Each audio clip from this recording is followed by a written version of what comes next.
Welcome to Investors Insights. Our topic today is shark attack. We picked that topic because recently I was at a gathering and somebody mentioned they were going to the beach. And in the process, somebody said, oh, whoa, I just heard that a girl was swimming and got attacked by a shark and lost her leg. And everybody's like, oh no, where was that? And everybody's trying to find the location. Come to find out, she was swimming late as, beyond sunset in the ocean. The point I'm making is the media did not say that she was, out there in the ocean when it was darker swimming. It basically was shark attack, and everybody assumes, and it's tragic as to what happened to her, but at the same time, when they heard the media announcement, they didn't investigate or look at the details as to what time of day she was swimming and what are the odds. Do you increase your risk at that particular time? So the reason we picked that topic is we got shark attack topics going on in the markets, and you've got to drill down on them. And from that, Bobby, talk about the fact that we've got people talking about weakness in the economy, but what's really going on there? Yeah, with all the talk surrounding the trade wars and the negative global slowdown talk, it's important that we reach out to our clients and our viewers to say what reasons why we're still bullish, not only on the economy, but the market itself. So a couple of reasons why we're still bullish. One, consumer confidence is strong. 70% of our economy is consumer. That's great. Inflation is low. Rates are low, possibly going lower. We are at full employment. Housing prices are stable. Earnings estimates are stable. Growth is moderating, but still positive. Then also central banks around the world have begun to stimulate their economies. So there's a lot of good news that we're not seeing in the media that we should be. No, you're right about that. And Adam, you brought up the point. Great detail just to look at with these employment numbers we recently had. Talk about that. Yeah, so we had a lackluster jobs report on Friday, as we all saw. The market didn't react the way we thought it would, clinching on to the U.S.-China deal and things like that. Now, one contributor to this jobs number was the extreme weather in the Midwest. So 8 states along the Mississippi had the longest stretch of flooding since 1927. It was a long stretch. So this caused the slowest pace of grain planting in U.S. history since we've been recording it. The main contributors were corn and soybean. So we looked at the U.S.-China trade deal with soybean, something that we thought we would have an oversupply of in the U.S. economy. Now it looks like it may be under that. So as these feed costs go up, grocery bills go up.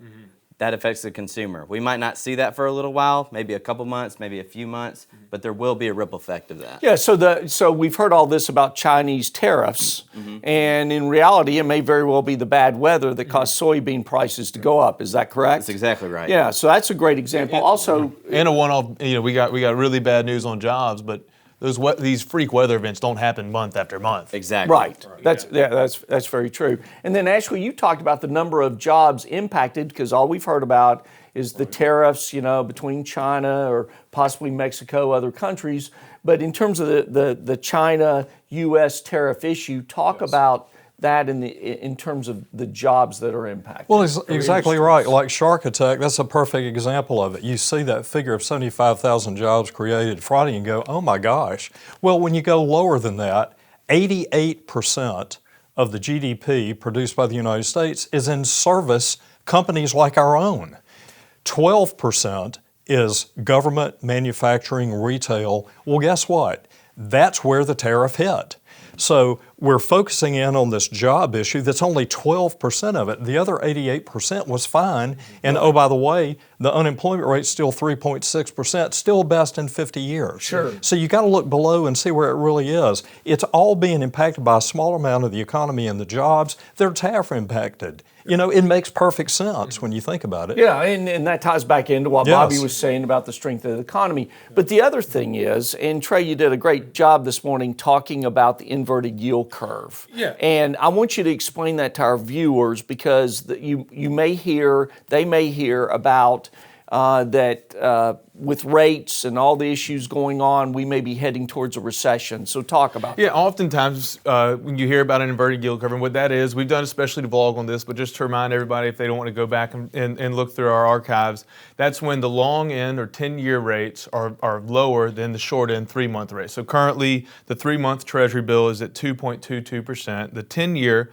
Treasury bill is at 2.09, not 2.9, 2.09. So to give your money to government for 10 years, they give you less than giving your money for 3 months. Now that historically says a recession is coming because people are, Correct. there's risk feeling in the market. However, this time might be a little unique, and so on Friday we saw a lot of bad news as good news, which is another vlog we've done on the feeling that the Fed's going to have to cut rates to keep the yield curve from inverting and to keep the economy out of recession. It's not necessarily that U.S. economy is going into recession. It's that we are in a global economy and global markets. So when you hear about the 10-year Treasury being at 2.09, it feels like that's extremely low. Surely we must be in a bad spot. No, if you look at the world, the next two largest advanced economies, Japan and Germany, German 10-year yield is negative 0.28%, not even positive 0.28, negative. That means you give the German government your money, and in 10 years they don't even pay you interest. They give you less money back.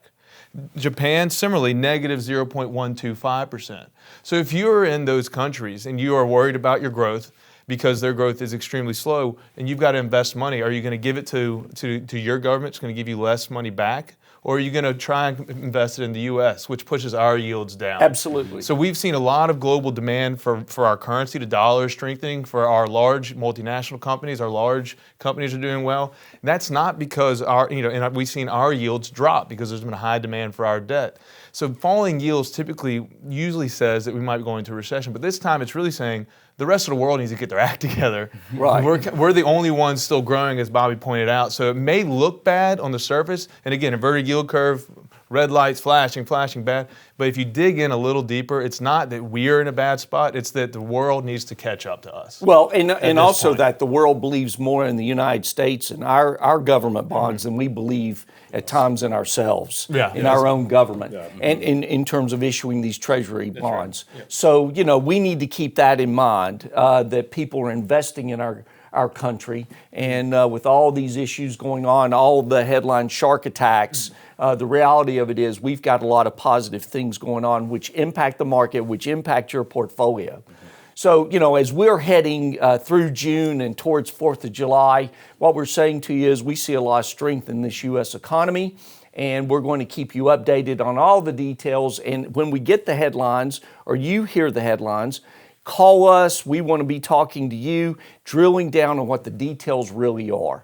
And the other thing, please share this with others. We appreciate when you do that through our social media, through our website, just because it's important that we, as Five Plan partners, we like to educate people, give them knowledge, because if you have knowledge, it gives you confidence to confront the fear, and that fear could be in the volatility of the market. It will move up and down, but what are we dealing with at the time in relation to your portfolio or in helping others? We hope you have a great week. We thank you for watching, and we look forward to keeping you updated.